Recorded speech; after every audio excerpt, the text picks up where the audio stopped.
Before we dive into this story, I need you to take a deep breath and prepare yourself for a journey that will shake everything you thought you knew about trust, family, and truth. If you've ever questioned your own memories, if you've ever felt silenced or doubted, this story is for you, and I promise you'll want to watch every moment.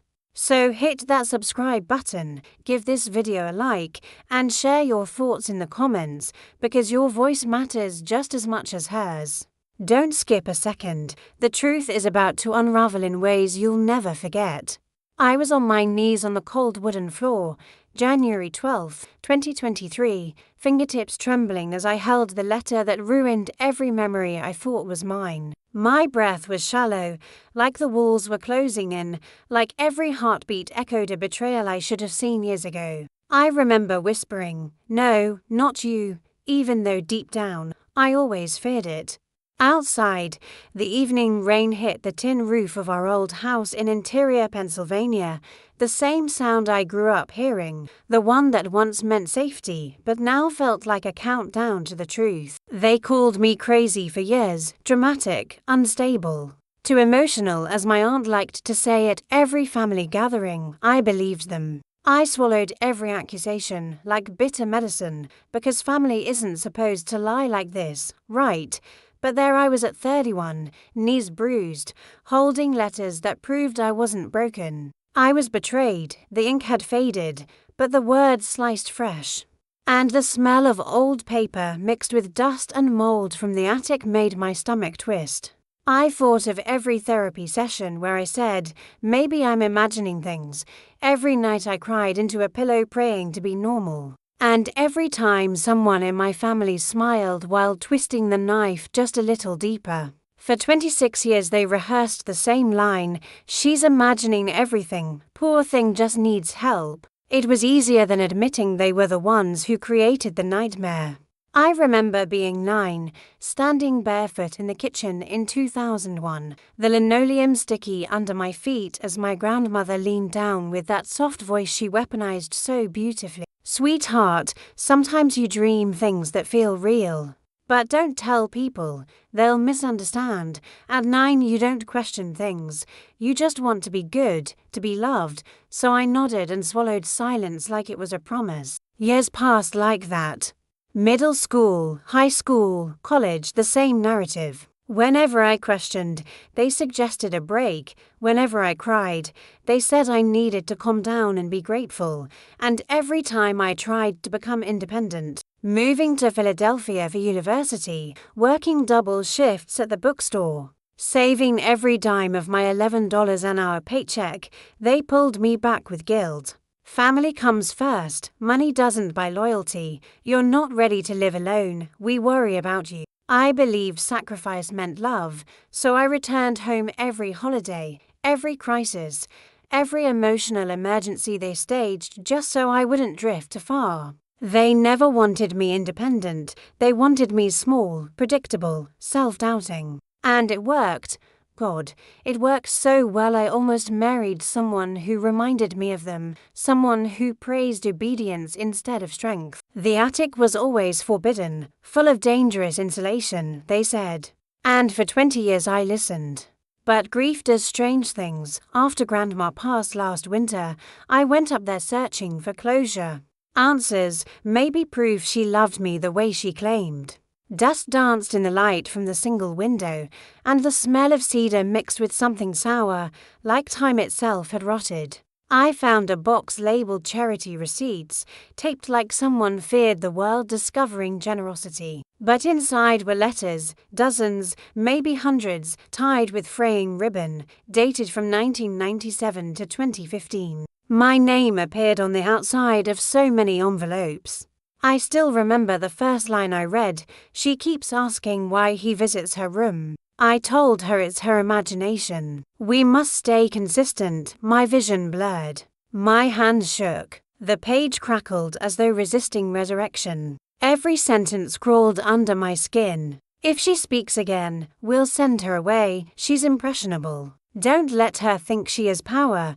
Doctors believe anxiety is hereditary. Lean into that." They weren't protecting me, they were protecting a lie.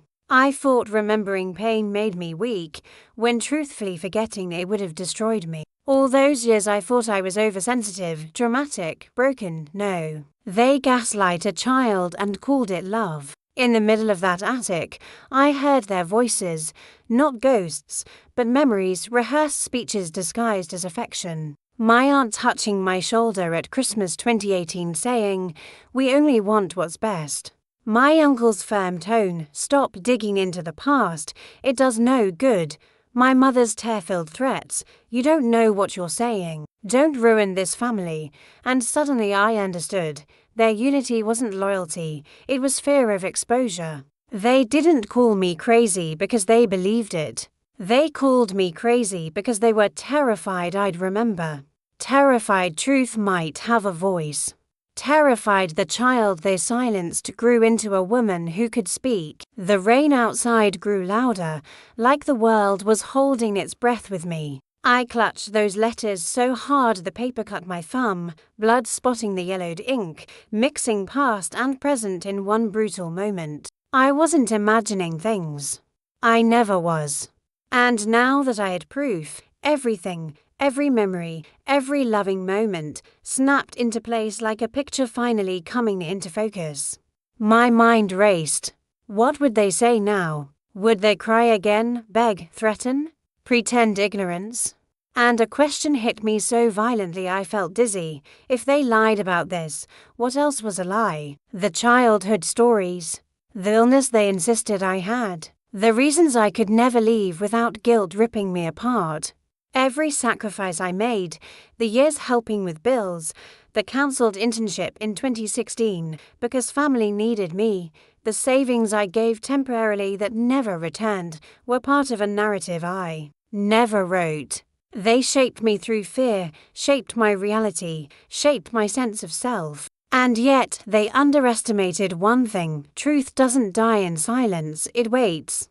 It waited in envelopes sealed decades ago, waited in dust and forgotten boxes, waited for the day I'd stopped doubting my own voice long enough to listen. I steadied my breathing, pulled out my phone, and took photos, not shaking anymore, but steady, resolute. For the first time in my life, I wasn't afraid of being the villain in their story. I was done being the scapegoat.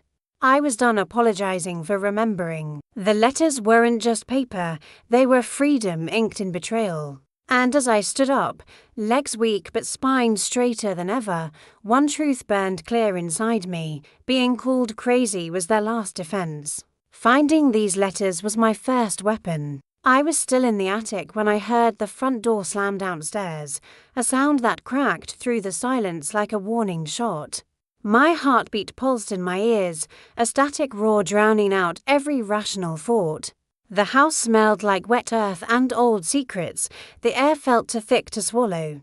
I could hear footsteps, slow, careful, familiar, like someone who believed the world belonged to them, who never expected to be questioned. "Hello," my mother called, that voice sugar-coated with control, the kind that always sounded soft enough to trust until you listened longer and heard the steel underneath. My fingers clenched around the stack of letters, heat rising behind my eyes, panic crawling down my spine. I had imagined this confrontation 1,000 times, always frozen, always powerless. But today was different.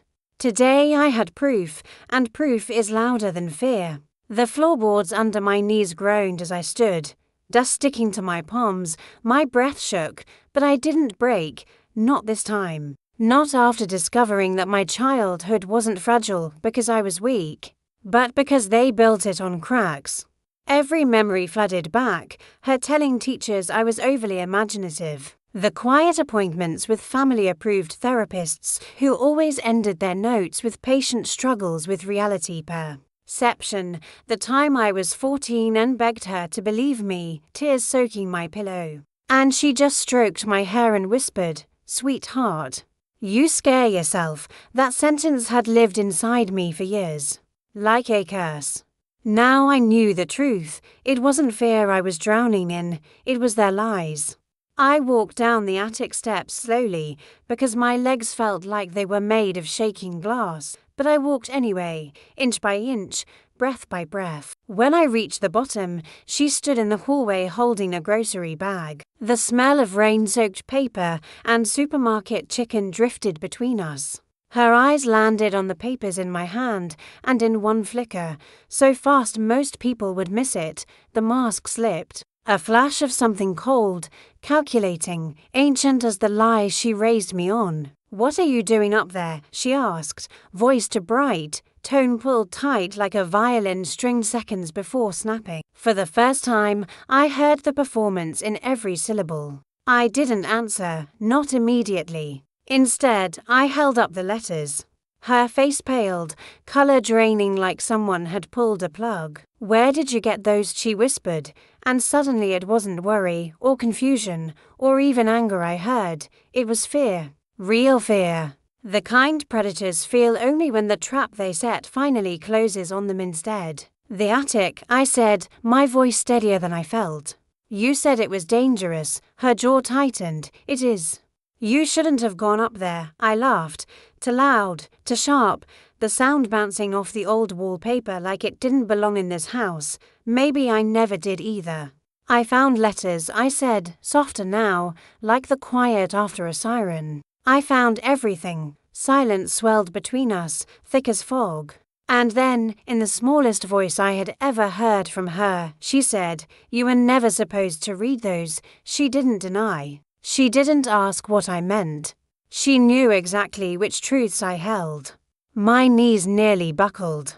All those years begging to be believed, and with one sentence, she told me she always knew I was telling the truth. My childhood broke all over again, but this time differently, not like glass shattering, but like chains snapping. Her eyes darted toward the letters again, panic settling into her shoulders. "You don't understand the pressure we were under," she murmured, stepping closer like she still had the right to touch my space. "We did what we had to. For the family." That sentence tasted like poison in the air. For the family, the phrase that excused every bruise they never saw, every night I slept with my door locked, every tear they dismissed as overreacting. "Family," I echoed, voice shaking now not with fear but with fury, a steady, rising storm. "Family doesn't hide truth. Family doesn't silence a child to protect a lie." She reached for my arm, but I stepped back, and something in her face cracked. Not sadness, not regret, control. "Losing it." "You don't want to do this," she warned, voice trembling, not with worry for me but dread for herself. "Think about your future. Your reputation. Mental illness runs in families. If you start saying things like this," I cut her off. "You spent decades telling the world I couldn't trust my mind. And now you're terrified because I finally can." She opened her mouth again, but I didn't wait. I walked past her, heart pounding, letters clutched to my chest like armor. Every step toward my room felt like reclaiming ground I never knew had been stolen. Behind me, I heard her call my name, voice cracking, not with love, but with the panic of someone watching their version of reality crumble. I didn't look back, not once. The house that raised me felt smaller, uglier, like the walls themselves were made of secrets. And as I closed my bedroom door, I exhaled a breath I didn't know I had been holding for years. For the first time, I chose myself. And maybe choosing yourself is the loudest rebellion a survivor can make. I sat on the edge of my bed, letters spread across the comforter like evidence in a case I never wanted to prosecute, my heart racing so fast I felt every beat in my throat.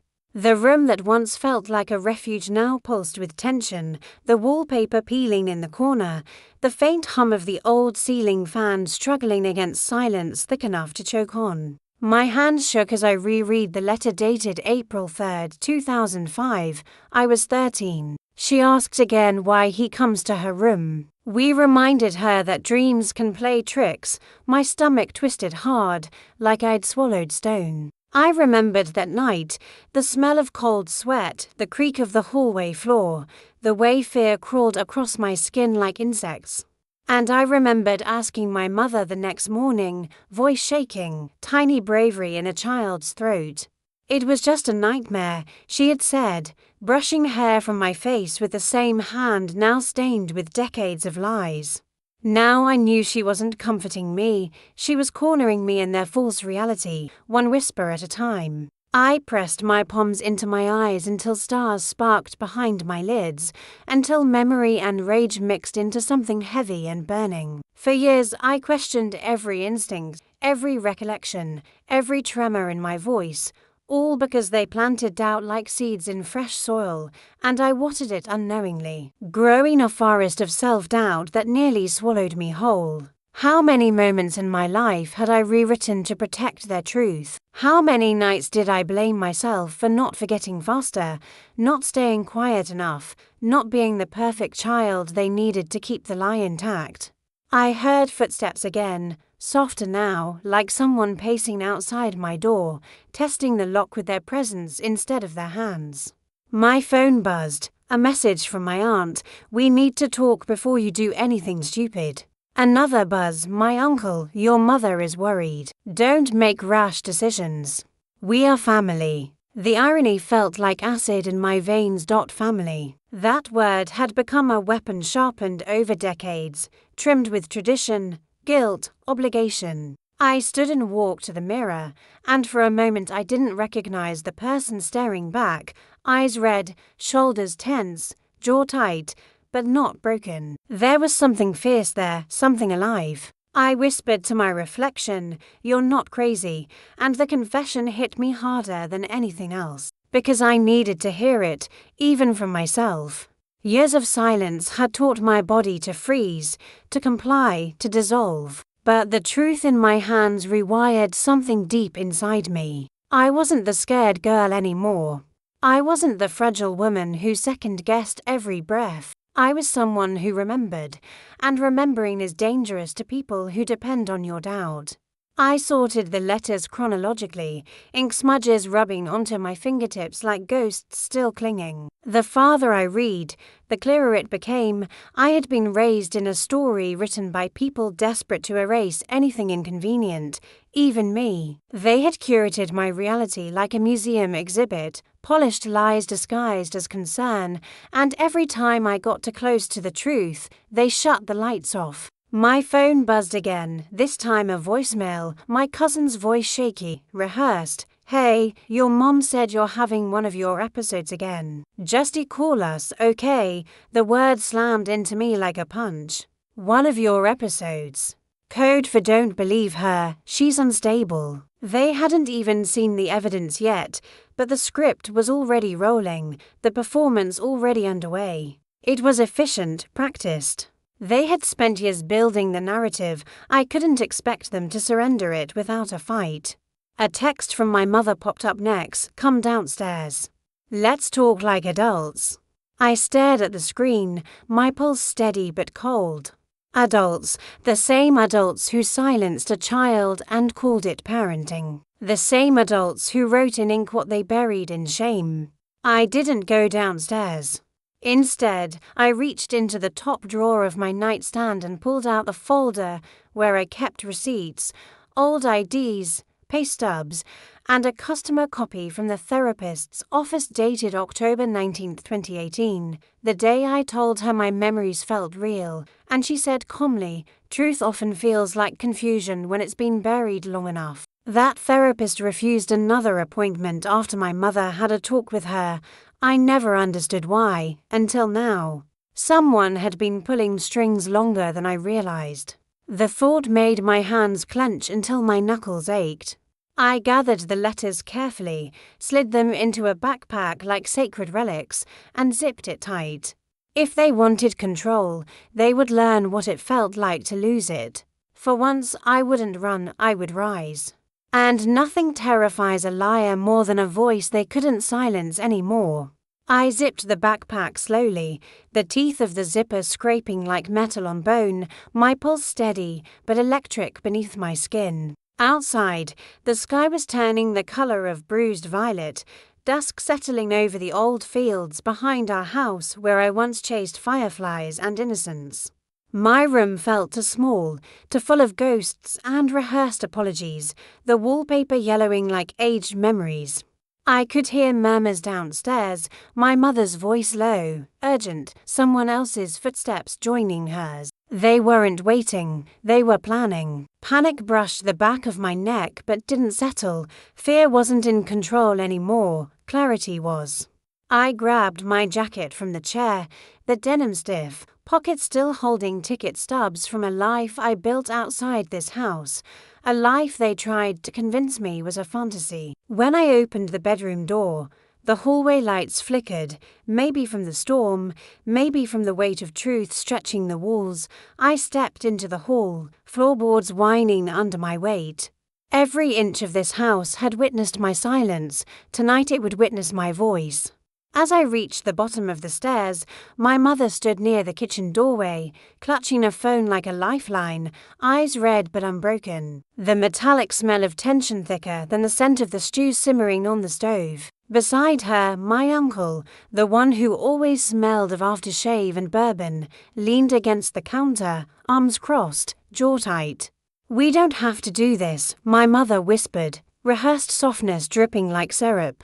"Let's just sit and talk." I held her gaze, a cold stillness in my chest. "You had 20 years to talk," I said. "You chose control." My uncle shifted, nostrils flaring. "Be reasonable," he said, voice controlled, just shy of condescending. "You're upset. You've always been sensitive." That word sensitive hit like a slap wrapped in velvet. Their favorite tool, their favorite weapon. But today it bounced off me like dust. My mother reached out a hand, palm trembling. "We were protecting you." The lie was so heavy it seemed to pull the room's oxygen with it. From what? I asked quietly. From truth, from myself, or from accountability? Her lips pressed together, a fine crack forming in her composure. I could see it now, the same woman who once braided my hair while whispering doubts into my ears, the woman who kissed my forehead after gaslighting me into silence. "Think about what happens if you take this outside the family," she said, voice shaking, pleading layered beneath threat. "People will look at you differently. They'll pity you. They'll judge you." I stepped forward. "They already did. Because you made sure they would." My uncle tensed, pulling his phone from his pocket as if calling backup. "You don't want to ruin lives over misunderstandings," he muttered. "Misunderstandings," I laughed softly, bitter, disbelieving. "You documented manipulation. You coordinated silence. You sacrificed me for your comfort." The room felt hot, air buzzing like static, my heartbeat steady like a drum calling something ancient awake. My mother's voice cracked. "We did what families do. We protected each other." I stared at her, chest tight but clear. "You protected him. You sacrificed me." Her face fell, color draining, and for the first time I saw her without armor, small, terrified, exposed. She looked like someone who built an empire from lies and now watched it crumble grain by grain. "You're making a mistake," she whispered. "You don't know what will happen next." I tightened the strap on my backpack. "I don't need to know. I just need to leave." My uncle stepped forward, blocking the door, the dim kitchen light casting sharp shadows on his face. "You walk out with those letters and you'll regret it," he said.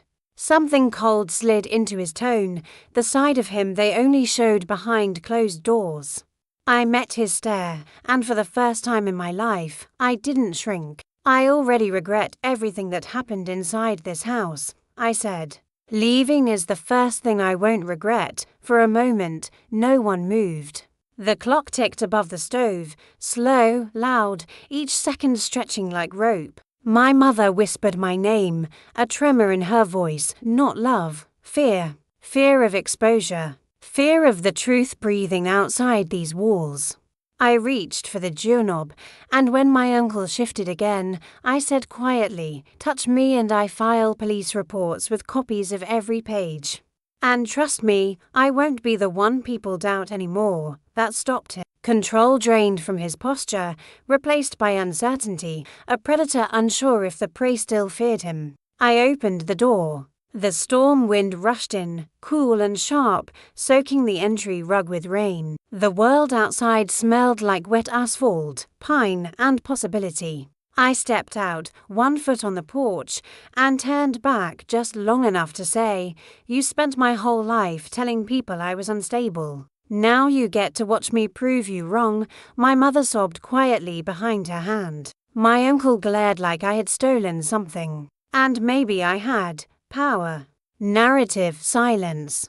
I closed the door slowly, the latch clicking like a lock sliding shut on the past. Rain hit my face, icy and cleansing, and as I walked down the driveway into the storm, letters pressed against my back, I felt something sacred break free in my chest. Not pain, not fear, but rebirth. I had spent years trying to be small enough for them. Now I stepped into a future they could no longer control. The wind roared, thunder rolled, and my voice, silent for decades, finally belonged to me. Rain soaked through my jacket in minutes, each drop cold enough to bite, running down my cheeks until I couldn't tell where the storm ended and my breath began. The gravel driveway turned slick under my boots, mud splashing up my jeans like the house behind me was trying to stain me one last time. My backpack felt heavy, not just with paper, but with history, with truth, with every memory they tried to rewrite. The streetlights flickered as I reached the main road, the sky cracked open with lightning that carved white scars across the darkness. My phone buzzed again, call after call, messages stacking. "Come back. Don't make a scene. We can fix this. You're confused. You don't understand what you're doing." Their panic tasted familiar. It was the same flavor as my childhood, desperate and choking. But this time, it wasn't mine. I wiped rain from my face and kept walking, each step a rebellion that thudded through the wet street.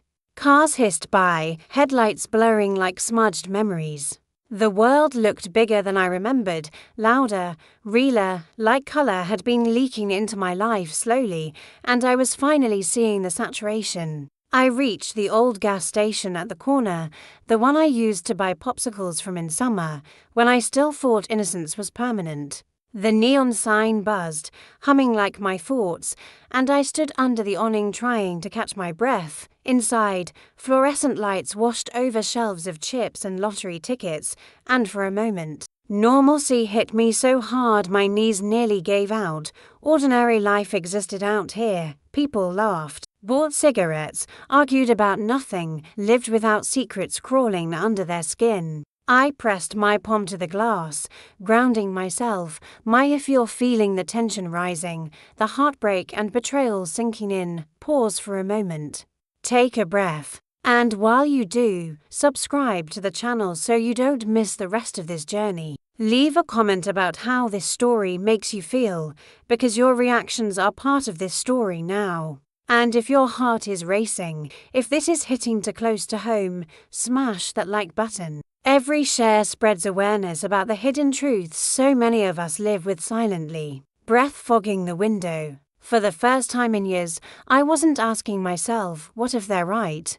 I was asking, what if I've been right this whole time? I ducked inside, the bell over the door ringing sharp. The warmth hit me, smelling of coffee and old floor cleaner. The cashier, a kid, maybe 19, chewing gum with boredom, glanced at me, eyes lingering on my wet clothes and shaking hands.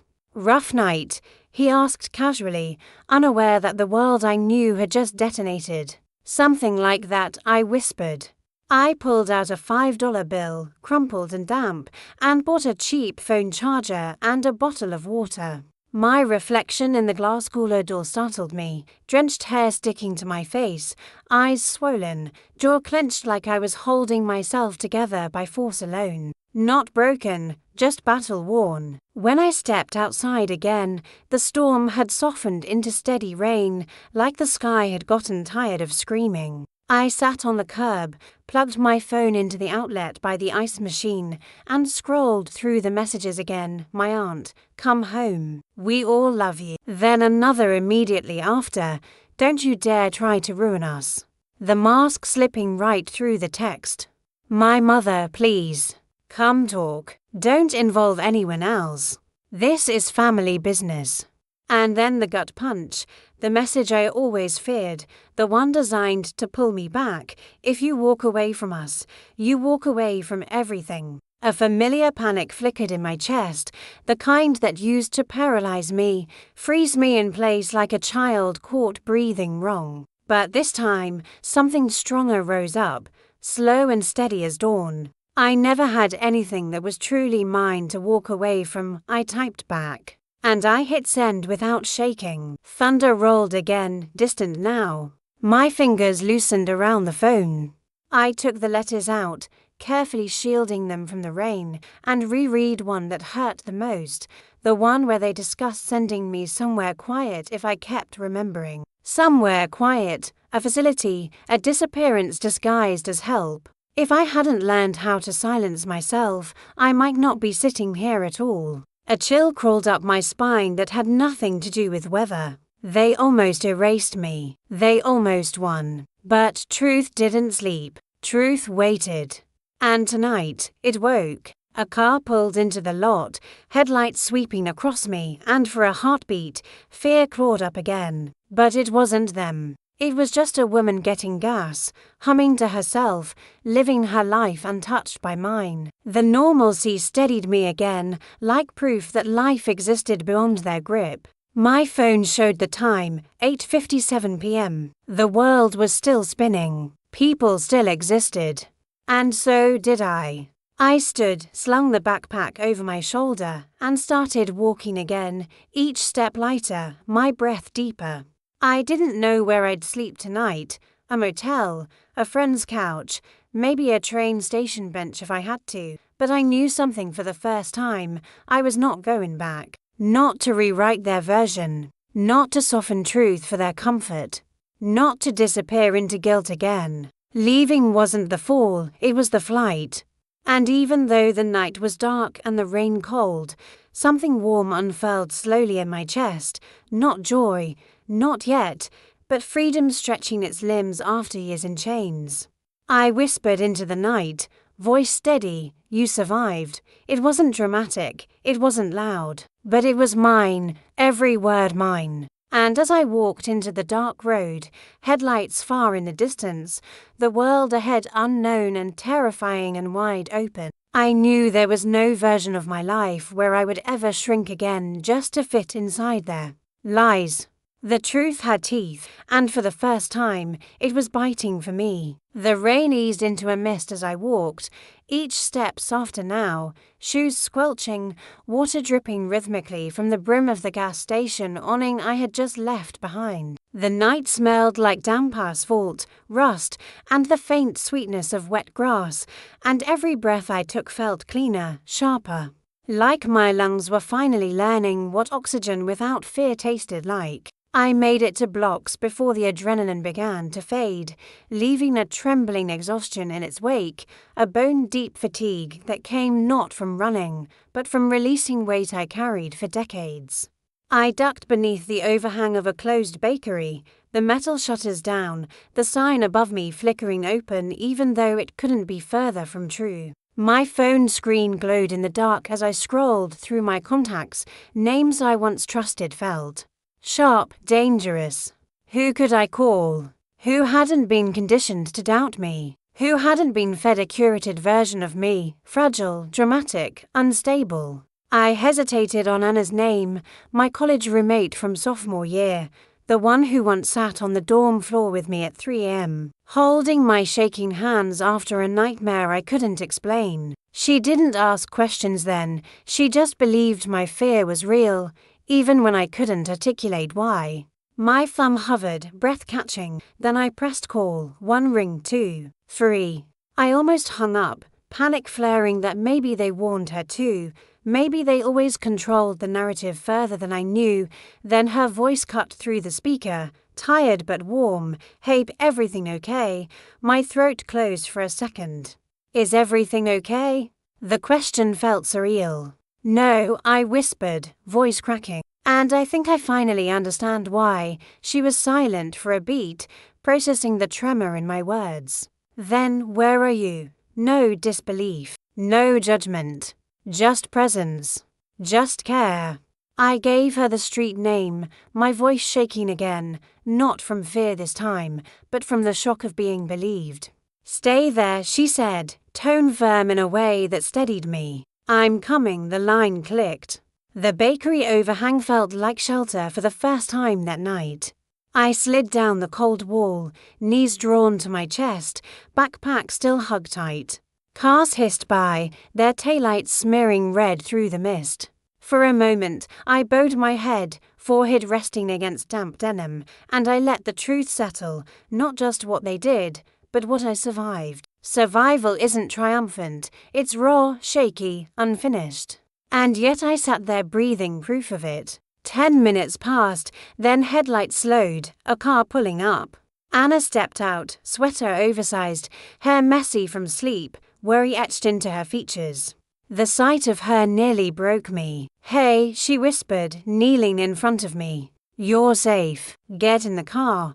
Those words, you're safe. I didn't realize how starved I was for them until they cracked something open in me. I stood, legs unsteady, and she placed a hand on my back to guide me, gentle, grounding. The car was warm, smelling faintly of lavender and fast food fries.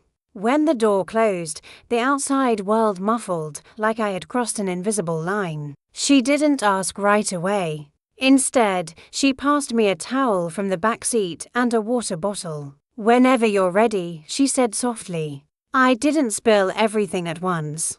Trauma doesn't pour, it leaks, slow, trembling, unsteady. I told her about the letters, the attic, the confrontation, the threats, my uncle blocking the door, the way my mother's voice cracked not from remorse but fear of exposure. I showed her one of the letters, the one about dreams playing tricks, and her face hardened in a way I'd never seen before, rage and heartbreak coiling in her jaw. You were a kid, she whispered, voice shaking with anger not at me, but for me. They knew exactly what they were doing. I nodded, chest tight. They called me crazy my whole life. She squeezed the steering wheel, knuckles white. You're not crazy. You never were. They were terrified of truth. Her words settled into my bones like heat after winter, thawing something frozen long ago. She offered to take me to her place, a small apartment with string lights and mismatched mugs, a life that always felt cozy and honest. But a part of me wasn't ready to hide. I needed something first, something symbolic, grounding, reclaiming. Can we go by the river? I asked. She blinked, surprised. The river, I nodded. It was where I used to go as a kid to breathe when the house felt like it was swallowing me whole. I didn't know why, but I needed to stand there again, as the person I became, not the version they crafted. Anna didn't question it. She just drove. When we reached the riverbank, the storm clouds were thinning, pale moonlight bleeding through. I stepped out, shoes sinking into wet earth, the river rushing quietly, steady, indifferent to secrets or lies. I pulled one letter from my bag, not to burn it or throw it away, but just to hold it and know it no longer owned me. I whispered to the water, voice soft, steady, I remember. And that means I win. The river carried the words away. My chest loosened. Anna stood beside me silently, giving me space, but staying close, a witness to rebirth. I didn't look at the house in my mind anymore. I looked forward, toward a life not built on erasure. The wind lifted, cool and gentle, brushing my face like a quiet promise. For the first time, the future didn't feel like a threat. It felt like a door. And I knew, no matter how loud they screamed, no matter who they tried to convince, I had crossed a threshold I would never return from. My past shaped me, but it no longer caged me. I wasn't running anymore. I was beginning, and beginnings, even born from pain, are still beginnings. I woke up the next morning with my heartbeat already sprinting, like my body remembered the danger before my mind fully caught up. The letters still tucked in my backpack on the chair beside the bed, as if they were breathing. With me, alive, restless, waiting. Sunlight seeped through the blinds in thin hostile lines, slicing across the dusty air, illuminating a room that suddenly felt too small for who I was becoming. Downstairs I heard the clink of mugs, low voices, the fake calm of people preparing a script before the curtain rises. I could smell coffee and burnt toast, that familiar Sunday scent that used to feel like safety, but now tasted like manipulation layered in routine. My mother's laugh floated up the stairs, brittle, rehearsed, the kind you give strangers when you're trying to seem harmless.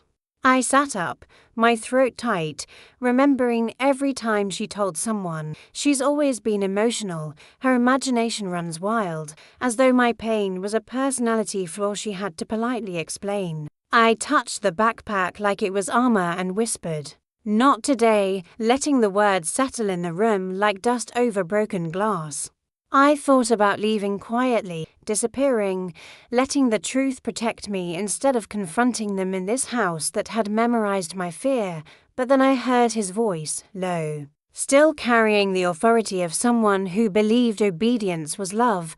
"My uncle, she just needs direction," he said, and the floorboards beneath my feet felt like they recoiled with me. Direction. The same word he used when I was 12, when he told me I misunderstood affection, when his hand lingered too long on my shoulder and the room felt smaller than my lungs. I gripped the edge of the mattress so hard my fingers ached. I had spent years thinking healing meant forgetting, but now I knew healing meant remembering, fully, fiercely, without flinching. And remembering meant confronting the ghosts while they still walked, still breathed, still tried to rewrite me. I stood, my legs unsteady but determined, and each step toward the door felt like walking through wet cement, heavy, resistant, but irreversible. I could hear my heartbeat in my ears, loud, insistent, like it was pushing me forward. Halfway down the stairs, the room fell silent, as if my presence sucked the oxygen out. They looked up at me, 3 pairs of eyes, familiar and foreign, as though they were studying a stranger who knew too much. My mother smiled first, polite, jaw tight. "Good morning, sweetheart," she said, the word twisting like a knife. My aunt reached for a chair, motioning me to sit, using that soft tone reserved for unstable people or dangerous ones. They hadn't decided which I was yet. My uncle leaned forward, fingers interlocked, eyes sharp behind forced warmth, the posture of someone used to being obeyed. "We're concerned about you," he said, and I almost laughed from the absurdity, from the years I begged for concern and got silence instead. I didn't sit. I didn't speak. I simply opened the backpack, slowly, deliberately, like a ritual. Papers rustled, fragile but louder than their voices, louder than years of denial. My mother's hand trembled before she hid it behind her mug. "We don't need to do this," she whispered, but I did. I laid the first letter on the table, April 3rd, 2005, the one that carried the weight of the night they tried to erase from my memory. The silence stretched, thick, suffocating, and I could almost hear each heartbeat in the room as their faces shifted. Shock wasn't what I saw, fear was. Not fear of me, fear of exposure. My uncle reached for it, slow, measured, but I slid it out of his reach, my fingers steady now, anchored by truth. I remember I said, voice low, steady, the kind of voice built from years of breaking and rebuilding. "And so do you." A tremor crossed my mother's face, a small collapse behind her eyes, a crack in the wall she spent decades plastering. The air felt electric, thick with the collision of past and present, with the undeniable fact that I wasn't their confused child anymore. I wasn't begging to be believed. I was delivering the truth like a verdict. And in that moment, standing in the same kitchen where they once gaslighted me into silence, I felt something rise inside me, something powerful, something unshakable. They called me crazy to protect their story. But now I had mine, and it was louder. "We can talk," my mother whispered, voice breaking. "Just not like this." I shook my head slowly. "This is the only way." The room froze, as if time itself was holding its breath, and for a moment I could feel every heartbeat in my body, a pulsing drum of truth pounding through my veins, refusing to quiet anymore. My mother's lips trembled, but her eyes hardened, walls slamming up behind them like iron bars sealing a vault. My aunt's fingers danced nervously around her mug, the ceramic tapping lightly, as if she was searching for rhythm in a moment that was unraveling beyond her control. And him, my uncle, he leaned back in his chair, jaw tight, calculating, staring at me with the exact same look he used when I was a child daring to question something I wasn't supposed to understand. But I understood now. I understood everything. The hush in the air was so thick it felt like trying to breathe underwater, and for a moment panic brushed my ribs. Childhood fear scratching from the inside like a trapped animal begging to return, but I didn't let it. I swallowed hard, stood taller, and slid another letter onto the table, one dated June 2007, the summer I stopped going to sleepovers. The summer I learned to lock my door at night even when they mocked me for it. My mother's breath hitched, a small, sharp sound, like she had swallowed regret but couldn't spit it back out. "You're misinterpreting," she whispered, voice frayed. "We were trying to help you." I studied her face, the tight smile she always used in church, the tremor beneath carefully measured breaths, and realized she wasn't trying to convince me. She was trying to convince herself. "Helping me," I whispered back, my voice steady but trembling at the edges with years of unshed fury. "You taught me to doubt myself. You taught me to stay silent." My uncle leaned forward as if reclaiming authority, his voice lower, a warning wrapped in control. "You should be careful with accusations. Memory is tricky," and there it was, the script, their favorite weapon. I almost laughed, but the sound caught in my throat like broken glass. "You all spent years telling me my memory was the problem," I said slowly, pressing my hand flat on the table like anchoring my truth into the wood. "Turns out, memory wasn't the issue. Silence was." For a second, the table felt like it vibrated under my palm, the letters between us glowing like exposed nerves. Every lie they ever built trembling as truth cracked through the foundation beneath it. My aunt finally spoke, her voice shaking like a glass about to break. "Do you want to ruin this family?" I blinked, stunned by the audacity, the absurdity, the cruelty disguised as concern. "Ruin it," I whispered. "I survived it." And in that instant, I watched something shift in them, something ugly, something desperate, as if they suddenly realized the version of me they crafted was gone. They couldn't shape me anymore. They couldn't bend my reality. I was no longer the child begging to be believed.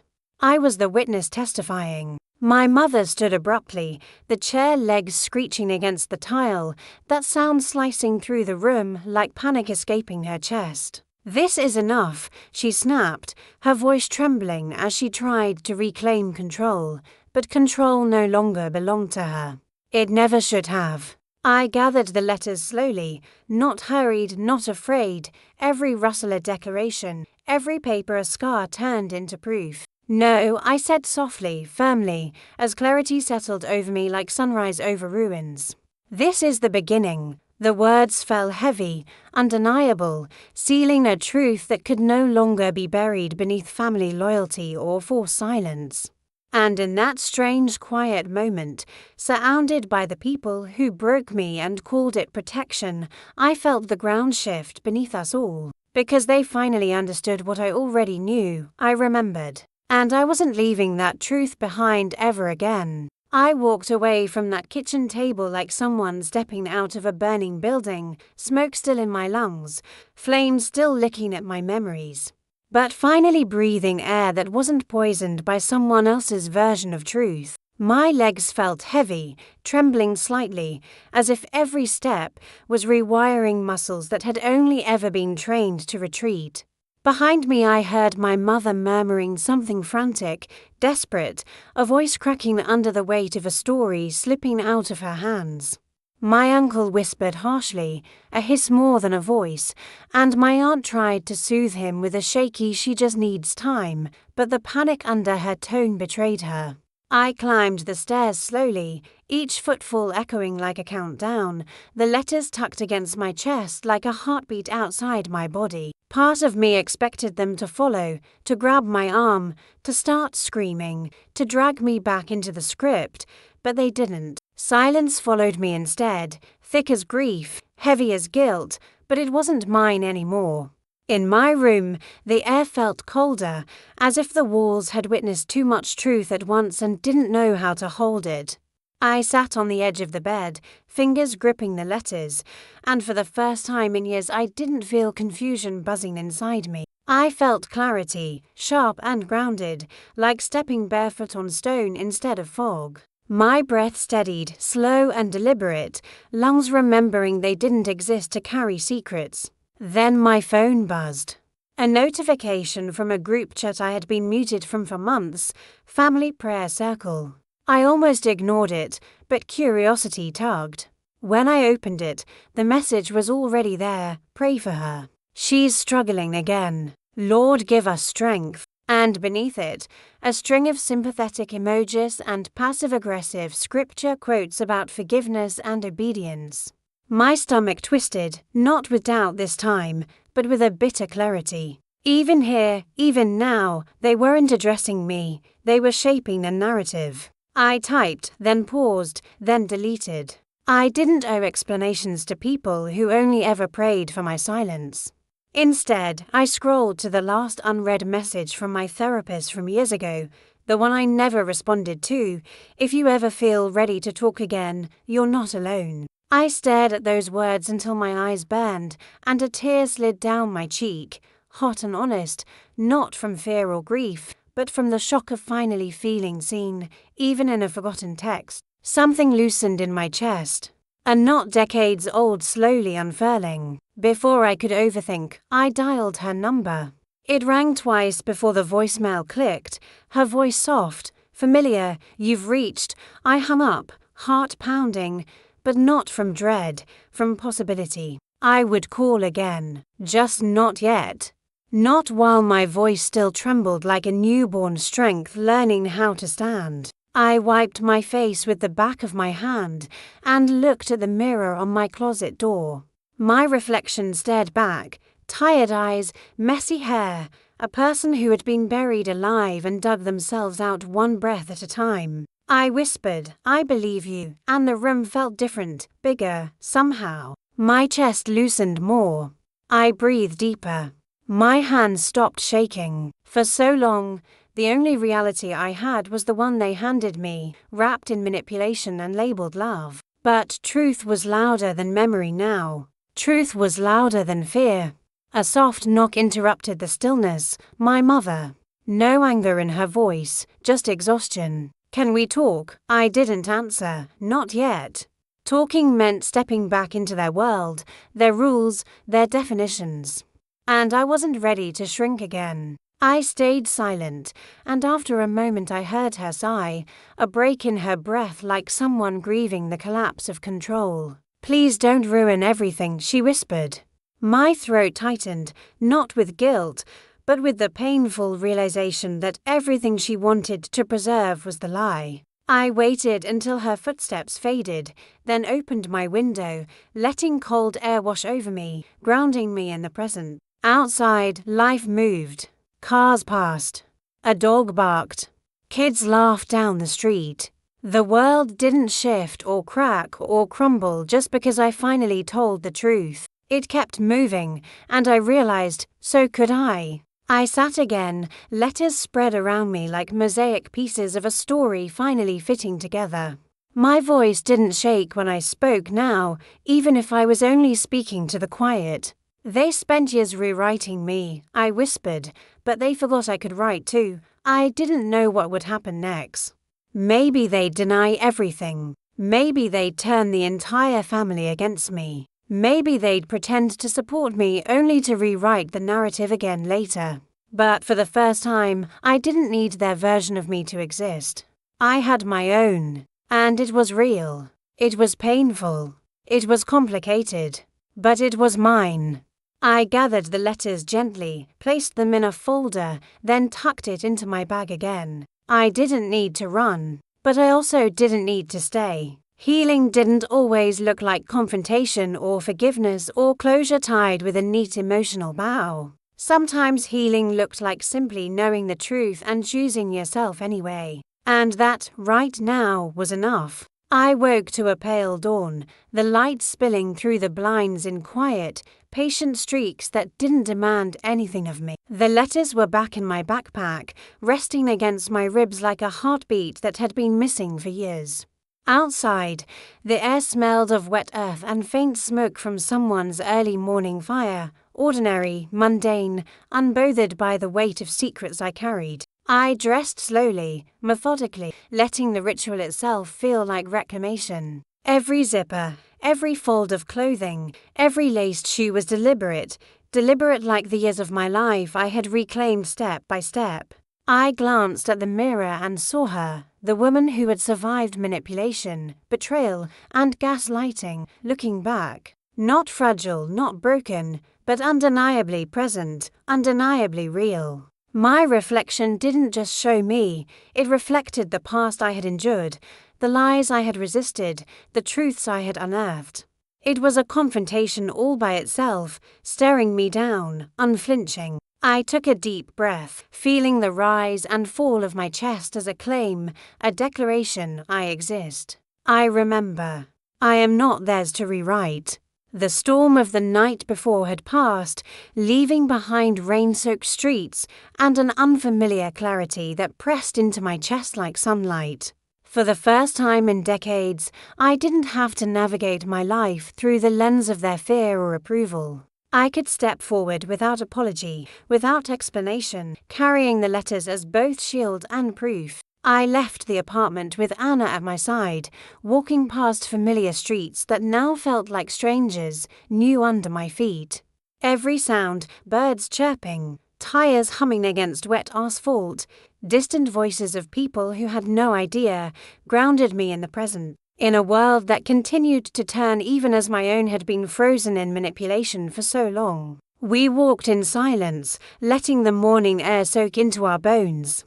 The letters, tucked carefully in my bag, reminded me that the truth is not just evidence, it is survival. They were not just ink and paper, but the weight of years of memory, proof of resilience, and testament to the fact that I had endured the impossible and emerged with clarity. I thought of my mother, my uncle, my aunt, and for the first time, I felt pity, not rage.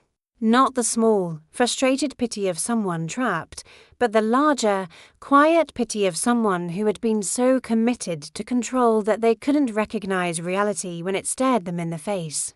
I realized then that their fear of exposure had never been about protecting, it had been about protecting themselves from shame. And I didn't need to carry their shame anymore. I carried my own life, my own voice, my own memory. That alone was revolution. By noon, Anna and I reached the river, the same river where I had first begun to understand fear as a child. Standing on the muddy bank, the letters laid out on the wet grass, I let the water rush past, carrying decades of false narratives, manipulation, and whispered lies. I spoke softly, not to anyone in particular but to the universe itself, I remember. And I forgive myself for surviving. I didn't need them to understand. I didn't need reconciliation to reclaim my life. The sun broke fully through the clouds, silver reflecting on the water like shards of light. The world was alive, relentless, unforgiving, and endlessly forgiving all at once.